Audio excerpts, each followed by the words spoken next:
Sí, Ezequiel, te iba a decir que lo grabes, ya está. Sí, ahí. No, entonces digo, eh, ahí es donde se entiende el concepto de hegemonía, ¿sí? Porque lo que predomina en las visiones marxistas hasta este momento tienen que ver justamente con el dominio, digamos, ¿no? Que ejerce la clase dirigente, que es la burguesía, sobre la clase trabajadora, ¿sí? Y este dominio está visto como la mera coerción, digamos, ¿no? La coerción, para Gramsci, es un momento de la conducción política, que surge en un momento muy particular, que es el momento de crisis orgánica, digamos, o de una crisis social. En general, la formulación que tiene las sociedades modernas es la de la trinchera, digamos, ¿no? Es la de ganar posiciones sobre los valores, porque el terreno de disputa es ni más ni menos que la cultura, ¿sí? Y la trinchera es, de alguna manera, el sentido común. Por eso, Profe, sí, discúlpeme, la idea del príncipe moderno, sí. más allá de asociarlo a una persona, a un intelectual del partido, también se puede pensar como un espacio, es decir, un periódico, ¿puede ser el príncipe moderno? En realidad, un periódico, ¿sí? Es parte de la intelectualidad que conformaría ese partido moderno, ¿sí? Porque el periódico es una manifestación de... Él va a plantear claramente que esta idea del intelectual orgánico es un intelectual que viene en general de la clase media, ¿sí? Que es esa clase que no está pensando en la inmediatez, esto es Gramsci, ¿no? Que no está pensando en la inmediatez del trabajo, sino que tiene un tiempo para una reflexión quizás más totalizante de la situación, y que trabaja orgánicamente, ¿sí?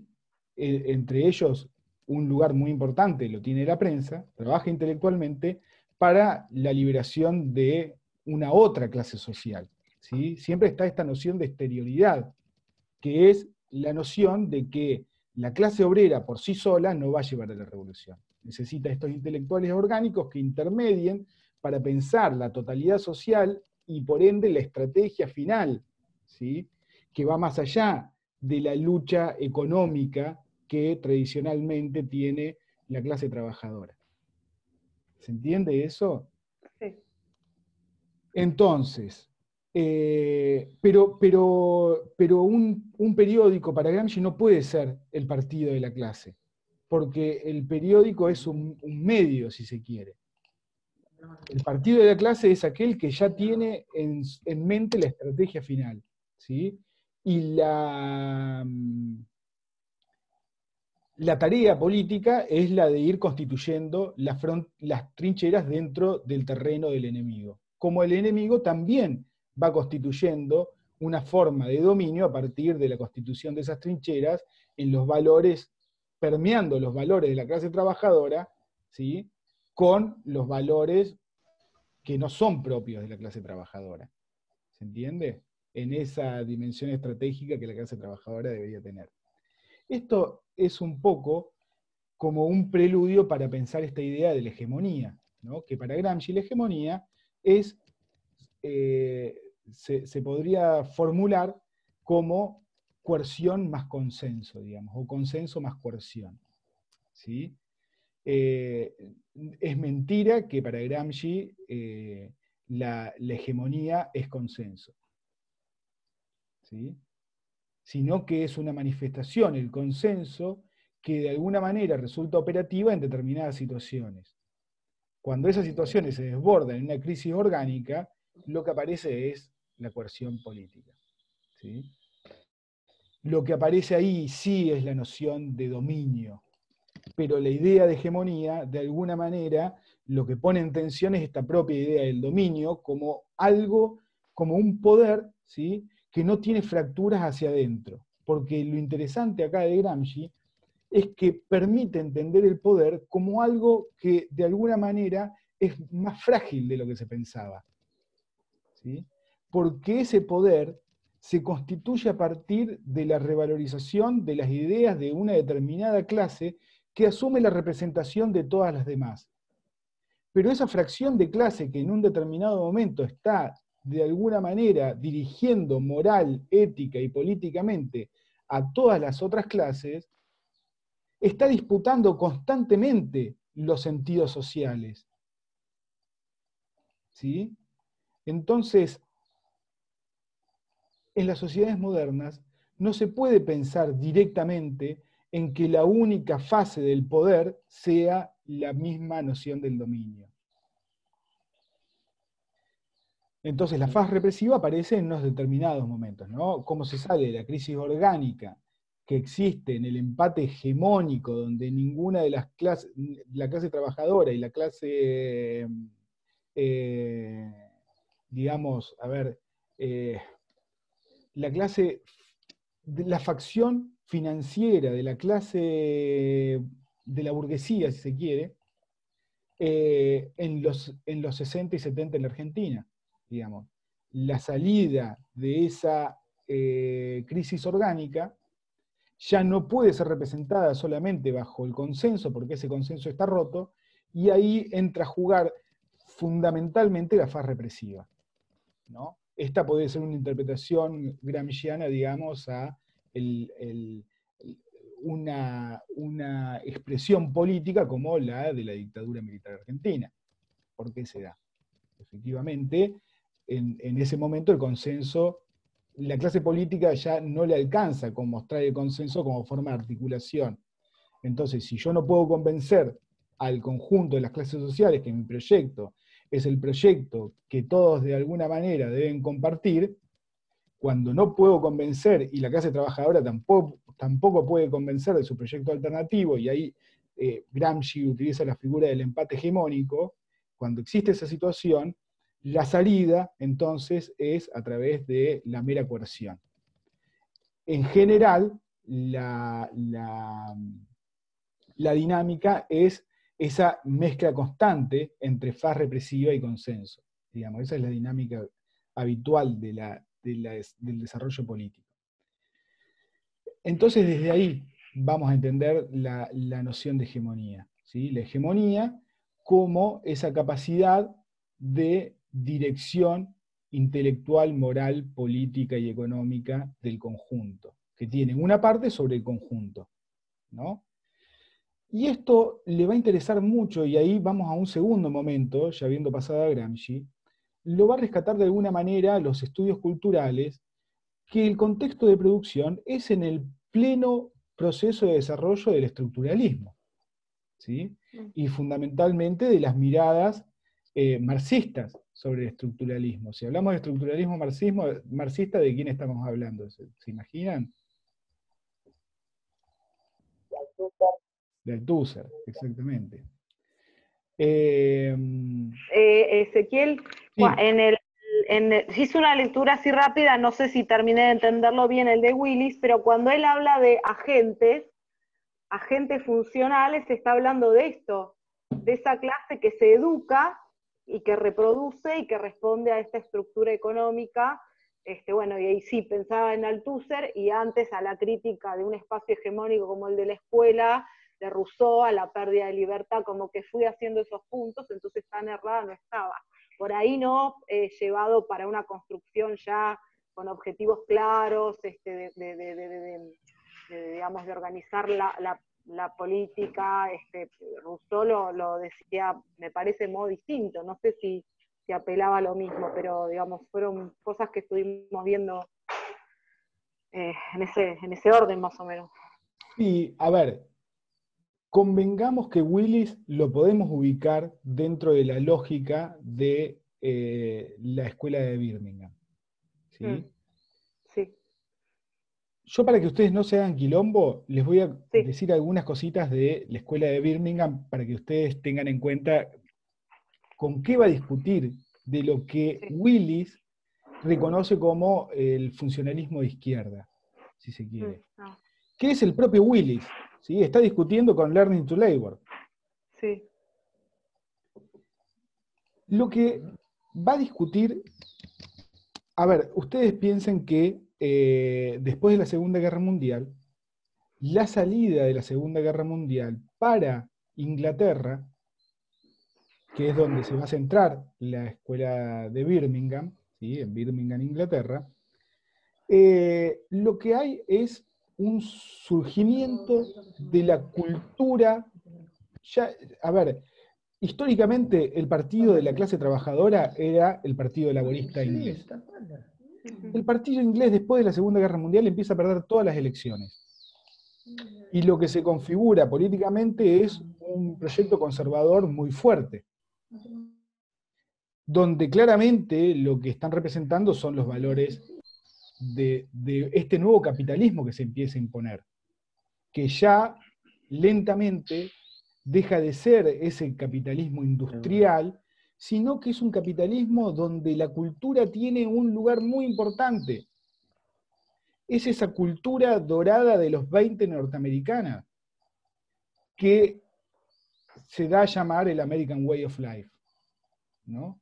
El modo de vida norteamericano y su manifestación cultural en el consumo como lugar de constitución de la satisfacción de los individuos, si se quiere, y ese norte del consumo como el lugar de igualación social o el lugar de diferenciación social más bien, digamos, como el gran norte, digamos, donde cada uno quiere llegar, incluso la clase trabajadora, que empieza a entender, justamente en el contexto de Guerra Fría y de un gran crecimiento económico después de la Segunda Guerra Mundial, que en el esfuerzo individual se logra llegar a ese nivel de consumo, a ese nivel de vida que es el American Way of Life. El trabajador ya no se ve como una identidad férrea, ¿sí? Como una identidad cultural alejada de la clase dirigente, sino que aspira a tener los mismos niveles de consumo cultural que la clase dominante. Entonces la aspiración lentamente deja de ser la liberación política y pasa a ser la necesidad del ascenso social. Que además, en este Estado benefactor, es absolutamente posible. ¿Sí? Entonces, la conformación de la escuela de Birmingham, que se da a partir de la conformación institucional que plantea Richard Hogarth, pero que va a articular con otros actores tales como Edward Thompson, que escribe The Making of the Working Class in England, que es la constitución de la clase obrera en Inglaterra, donde justamente estudia ya no las condiciones estructurales que hacen que una determinada clase se constituya a sí misma como clase, sino que empieza a estudiar cuáles son las particularidades de la constitución de la clase obrera inglesa, ¿sí? Cuáles son los valores culturales de esa clase obrera inglesa, algo que al marxismo nunca le había interesado. ¿Qué es lo que al marxismo nunca le había interesado? La subjetividad. Y esto lo vive muy fuertemente el propio Raymond Williams, que es un tipo que viene de la clase trabajadora, ¿sí? Digamos, de una posición bastante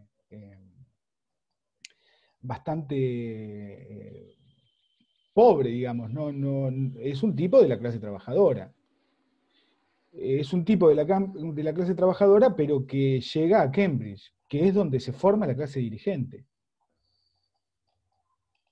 Ahora, Perdón, ¿cómo dijiste que se llama? Que no me Raymond olvidé. Williams. Raymond Williams, Raymond Williams. Raymond Williams, que es Raymond Williams de Marxismo y Literatura, ¿sí? Entonces, ¿qué le pasa a Raymond Williams? Que Raymond Williams llega a la panacea de la formación intelectual, que es donde se forma esa clase dirigente, y encuentra que en las universidades se habla de la clase obrera tiene un lugar central, piensen ustedes que es el momento de apogeo del estructuralismo marxista, ¿sí? Que es ni más ni menos que la estructuración del discurso althuseriano. Ahora, lo que le llama la atención a Williams es que él no ve reflejada su clase en estas universidades. ¿Se entiende esto? Se habla de la clase trabajadora, pero la clase trabajadora no está en las universidades. Entonces, la cultura empieza a tener para la escuela de Birmingham un lugar central, ¿sí? Y Gramsci, con esta noción de la cultura como forma total social, ¿sí? Porque la cultura, en definitiva, para Gramsci, es el terreno de la disputa de los sentidos sociales, va a ser una herramienta muy importante, ¿sí? para la escuela de Birmingham. Para la escuela de Birmingham, entonces, en este texto, ¿qué va a plantear Williams? Va a decir que la cultura es el proceso social en el que los hombres, digo hombres nuevamente, definiéndome a un determinado contexto, digamos, histórico, definen y configuran sus vidas. ¿Qué es lo que no le va a terminar de cerrar a Birmingham?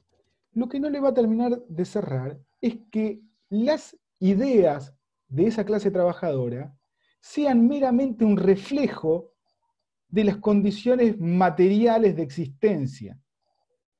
¿Se acuerdan cuando hablábamos de infraestructura y superestructura? La superestructura es, en definitiva, la ideología, digamos. La ideología es la deformación de la conciencia. La conciencia que tiene el trabajador es meramente el reflejo de las condiciones materiales de existencia que se reducen al sistema capitalista. Ahora, esta afirmación para la escuela de Birmingham va a tener un claro lugar desde el que diferenciarse, ¿sí? Entonces, ¿puede sencillamente explicarse los valores, las aspiraciones, todo eso puede entenderse como un mero reflejo de la estructura económica? Esto es lo que va a empezar a discutir de alguna manera la escuela de Birmingham a partir de poner a la cultura en el centro de la escena, como el escenario donde se va a dar la disputa. Entonces, sí, el Partido Laborista está perdiendo las elecciones y las va a seguir perdiendo. Si entiende que la configuración identitaria de la clase a la que de alguna manera representa es sencillamente un reflejo de las luces del American Way of Life. Eso es mucho más complejo. Y hay que entenderlo. Lo que hay que entender es la constitución de la subjetividad de este sujeto de clase, que es algo por lo que claramente el marxismo nunca se había preguntado. ¿Quién es esta clase trabajadora? Si objetivamente, por las condiciones sociales de producción, esta clase trabajadora va a llevar... Bueno, esta es la noción de la visión del estructuralismo, ¿no? Que no solamente tiene una versión marxista, digamos, ¿no? Claramente en la antropología Lévi-Strauss va prácticamente acompañando, si se quiere, esta idea de que los mitos culturales se estructuran a partir de, bueno, de, a ver, ¿cómo decirlo? Con unos determinados elementos constitutivos que son comunes a todas las culturas, va a plantear Lévi-Strauss. Entonces, lo que hay que entender no es la configuración del mito en sí mismo, sino cuáles son esos elementos constitutivos que hacen que en todas las culturas aparezcan los mismos mitos. Eso es un poco, a ver, un poco simplistamente desarrollado, digamos. ¿Y quién es la figura fundante del estructuralismo, si se quiere? Bueno, la figura de Lévi-Strauss, ¿no? Que separa la langue de la parole, ¿no? Es decir, la lengua de la palabra, la estructura lingüística de los actos de habla, ¿no? Es decir, los actos de habla son infinitos, la estructura lingüística es una misma, lo que tenemos que hacer es justamente descartar los actos de habla, que son caprichosos, que son arbitrarios, y tenemos que entender cuál es la configuración lingüística, que es común a todas las sociedades. Y justamente lo que va a plantear Birmingham es que, en lo que hay que detenerse es en los actos del habla. Que en los actos del habla, que en las configuraciones de sentido, ¿sí?, es donde se disputa, de alguna manera, el sentido cultural mismo. ¿Se entiende esto, la discusión con el estructuralismo un poco? Entonces, ahí vamos, sí. No, no sé si se me escucha bien, pero a mí lo que me pareció el texto que también todo esto que vos, este contexto que vos das, lo da por presupuesto y que es muy irónico, ¿no? Como que es muy irónico o sea, para leerlo, a mí me resultó fácil leerlo en esa clave, como que es irónico, como miren lo que está pasando, como que estamos viendo que la estructura Totalmente. económica no sobredetermina todo, hay prácticas culturales, me pareció, leí en ese tono. Bien, Ayeden, es exactamente a lo que voy, esto que estás planteando. Porque tiene un doble sentido constante el texto, ¿sí? Cuando uno piensa que está hablando de cómo se estructura, ¿sí?, las desigualdades de clase dentro de la escuela, justamente lo que quiere plantear es todo lo contrario. Por eso quiero que ustedes se tomen el trabajo de leerlo y de alguna manera leerlo bajo esta clave. Está discutiendo con la idea de que la escuela es una fábrica de chorizos, ¿sí? Porque lo veo en cada uno de los parciales y me preocupa muchísimo después, ¿no?, que la escuela es el lugar donde se forman los hijos de la clase obrera, entonces, por un lado, eso es learning to labor. Eso es el viejo Willis. Lo que les estoy pidiendo es que interpreten este Willis, que es el Willis culturalista. ¿Sí? Perdón, Ezequiel, porque no es un detalle. ¿Qué es lo que ves en los parciales de ese punto? Explica bien eso que Que no entendí. justamente refuerzan las ideas que Willis está discutiendo. ¿Reforzamos, pero de lo que leímos o porque lo interpretamos mal, decís? Porque es algo muy complejo de entender si no es a partir del contexto este. ¿Se entiende? Entonces, se quedan con el Willis funcionalista y en realidad Willis está retomando todo eso y se está riendo de él mismo. No, sí, se nota que hay como una especie de diálogo. Está llevando al extremo la visión estructuralista, funcionalista, si se quiere, del marxismo, ¿no? Entonces dice, bueno, yo pensaba esto, pero efectivamente lo que estoy tratando es de complejizar esta mirada.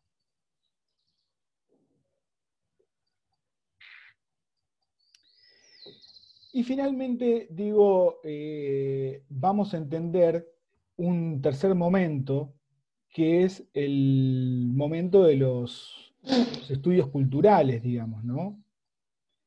Que de alguna manera se hacen muy fuertes en los 80, en un contexto de derrota política del socialismo como utopía política, y se hace muy fuerte en los países fundamentalmente en los países que salen de procesos como las dictaduras militares.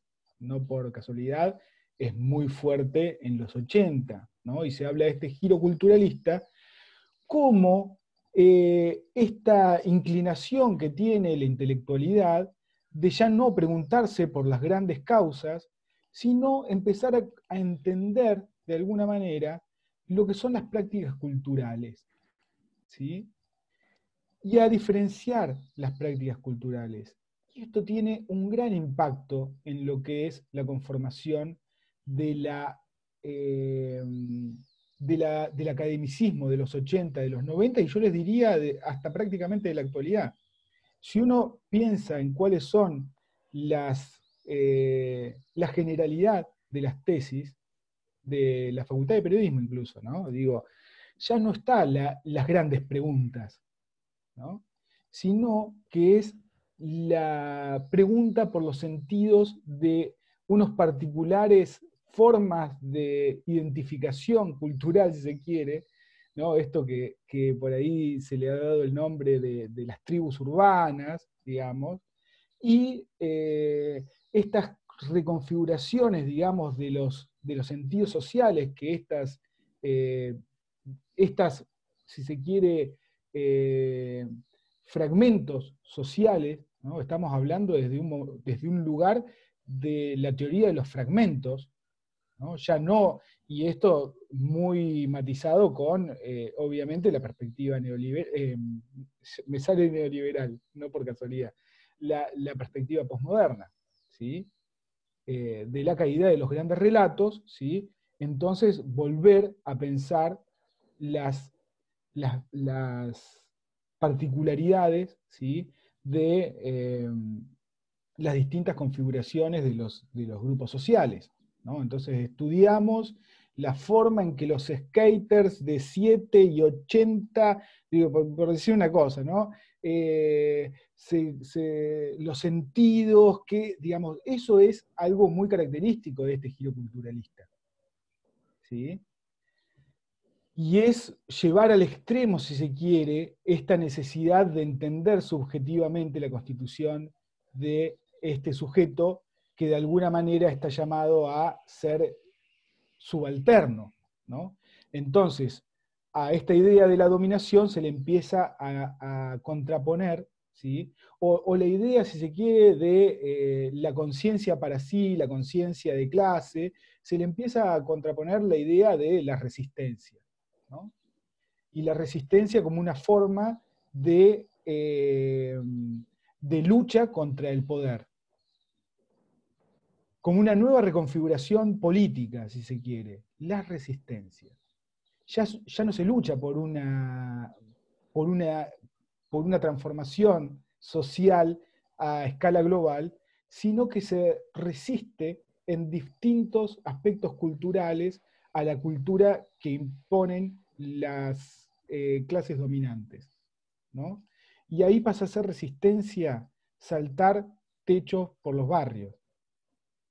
Y esa resistencia está vista como cargada de politicidad, digamos, ¿no? Y esto genera una complejidad. Porque cuando uno ve politicidad en cada uno de los hechos, la política desaparece. Y esto es una discusión que en algún momento la hemos tenido. Yo me acuerdo de habérselo planteado a Rosana Reguillo, digamos, que es sin duda una de las grandes exponentes de la perspectiva de los estudios culturales latinoamericanos, ¿sí? Donde justamente ella planteaba esto, la politicidad de los chicos, que me quedó esa idea, ¿no? Que corren en los techos de los barrios. No sé si ella estaba trabajando sobre las favelas brasileras o algo así, digamos, ¿no?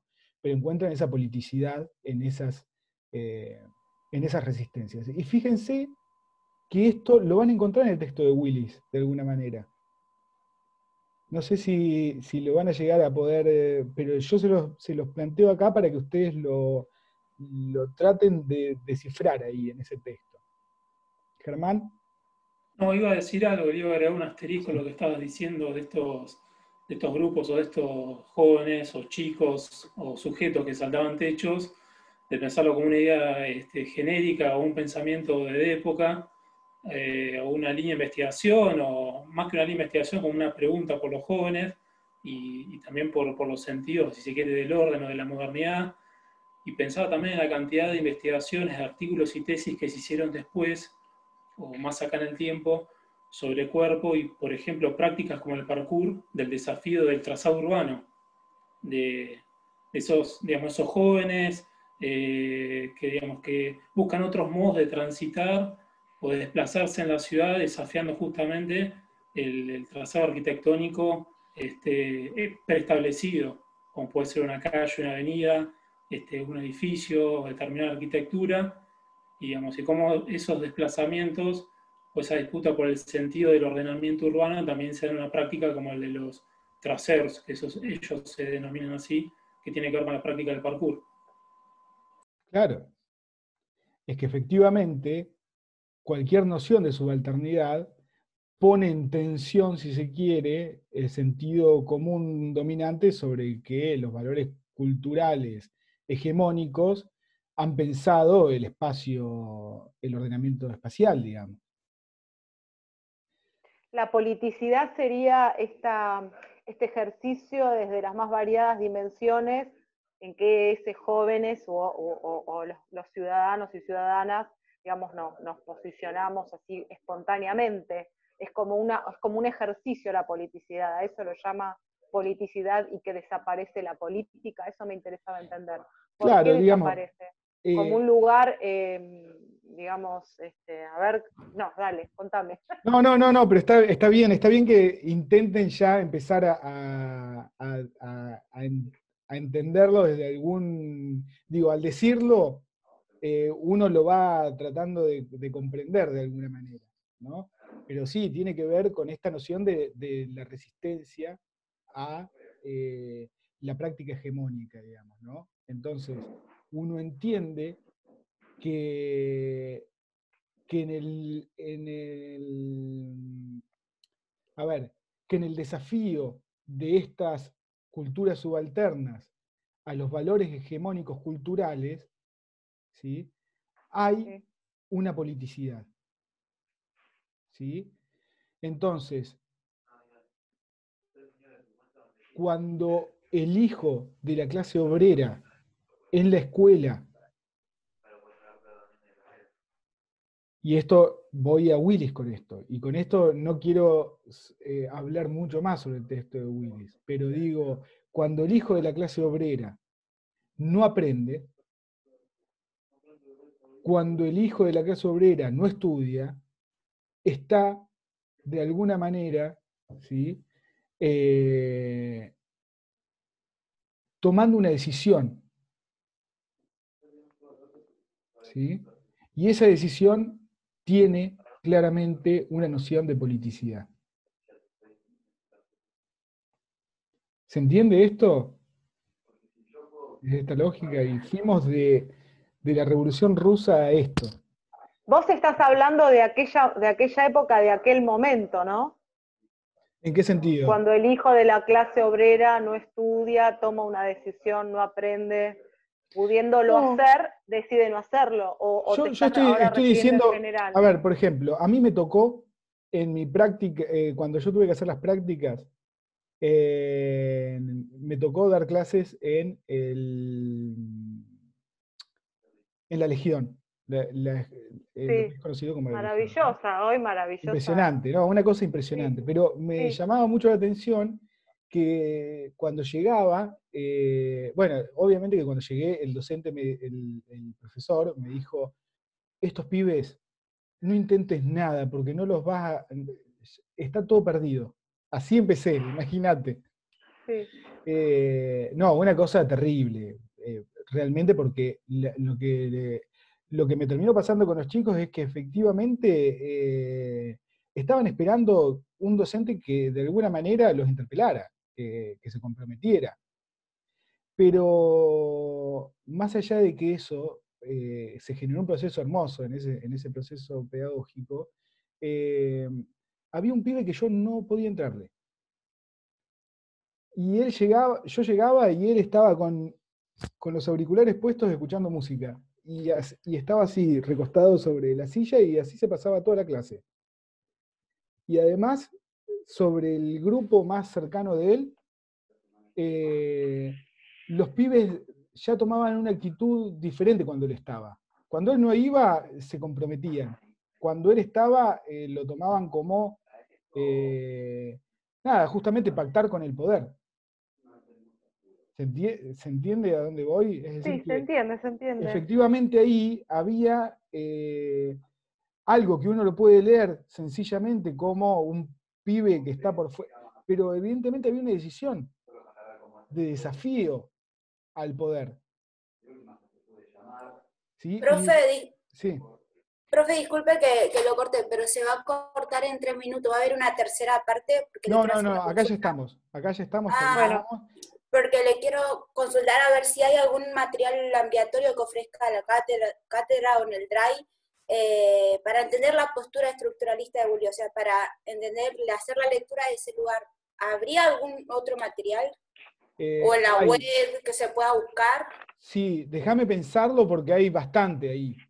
Hay ¿Sí? mucho, sí, de hecho, digamos, uno puede verlo desde Bourdieu, lo puede ver desde Althusser, lo puede ver, y muchos de los textos que están en la carpeta estudian justamente la perspectiva de las teorías críticas desde una lógica de discusión con el funcionalismo de izquierda.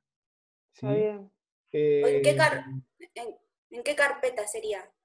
Para Mira, buscarlo. en principio seguramente lo van a encontrar en la carpeta 5, supongo, ¿no? También debe haber algo de esto en la carpeta 6. Huergo ¿Bourdieu dijiste? habla mucho sobre esto. Sí, la perspectiva de Bourdieu y Acerón. Sí. Con una... Si podemos hablar un poquito de Bourdieu en la clase que viene, también estaría bueno, porque claramente tiene mucho que ver con esto y tiene mucho que ver con la noción de capital de Bourdieu. Es muy interesante para pensar en términos culturales, ¿sí? Porque utiliza un término económico para definir una cuestión meramente cultural y simbólica, ¿sí? Como es el capital cultural. Entonces, por ahí Profe, estaría bueno si puedo repasar la consigna del próximo trabajo. Sí, la consigna es la siguiente. Van a hacer una reseña de una página sobre el texto de Willis. Una reseña no es una síntesis, no es una mera síntesis, ¿sí? Ustedes se van a dar cuenta cuál es la diferencia, sabrán cuál es la diferencia entre una reseña y una síntesis. Mínimamente, una reseña intenta ir un poquito más allá del texto, por ahí, ¿sí? Y justamente por eso yo les doy una especie de background, si quieren. No lo tomen como algo, es un trabajo, ¿sí? Es un trabajo. Pero eso, la idea es que puedan en esa reseña contar cuál es el núcleo problemático del texto de Willis. Y en ese núcleo problemático ustedes van a tener que tomar una definición, porque como es tan poco lo que tienen que hablar, digamos, sí o sí tienen que ir al punto. Y lo que me ¿Una interesa dijiste? es que vayan al punto. Una página. Una página dijiste. Una página. Y se entrega el viernes que viene. Exactamente. Ok. Perfecto. Bueno. Buenísimo, profe. No hay nada para leer la clase que viene, ¿sí? Bueno, nos ponemos al día con los baches. Por favor, les pido. Es sí, más, no, pero bueno, me viene gustaría bien que